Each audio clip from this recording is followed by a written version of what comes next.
do a quick shout out about timber harvest. So a lot of times folks will have medium-sized pine, or like this gentleman has on the property I'm looking at. He's got big pines and lots of hardwoods, mature stuff. And then the property we're on right now has been harvested of the timber. You know, they came and clear cut, and they get the timber value, they get all the big valuable pieces out, and then like this, unless you clean it up, it's going to look ugly for a while. You know, but stuff like this, it's not totally beautiful, but you do get things like common ragweed, which deer really like to eat, forbs, things with seeds for the birds. You know, they like all that, and so it's not real pretty. But this is a great habitat for wildlife. So even the yellow butterfly over there. But yeah, so if you have a timber harvest, if you want to know the value of your timber, then many forestry companies will come out for a nominal fee, probably $400 to $1,000 or so, depending on the size of the property.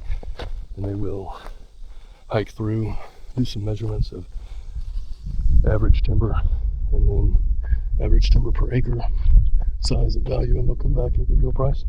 And I know many of the timber companies here in East Texas, they won't even bother with you if you have less than 50 or 75 acres. Many of them won't bother with you if you have less than 100. And during peak times, it's not uncommon, if they do want your lumber, for them to put you on a waiting list of up to 18 or 24 months before they even get started. And generally with that in your contract, you'll have that time period when they will get started within that time frame, but then they have a limited time, say 3 to 6 months, depending on the size of the project. They'll have 3 to 6 months to complete it, so they can't wait and then get started and then leave your job half done and go off somewhere else. And in many cases, you're going to want to negotiate a upfront sum, and then sometimes they'll pay as they go.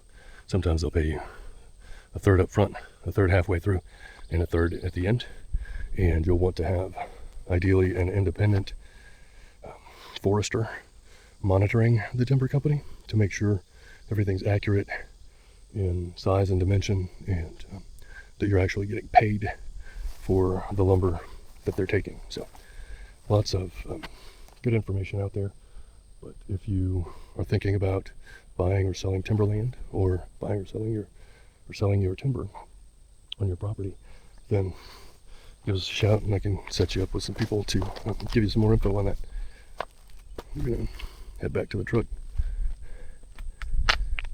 and hydrate. Plug to Wichita Falls, Harley. Thank you, Brett, for the water bottle koozie.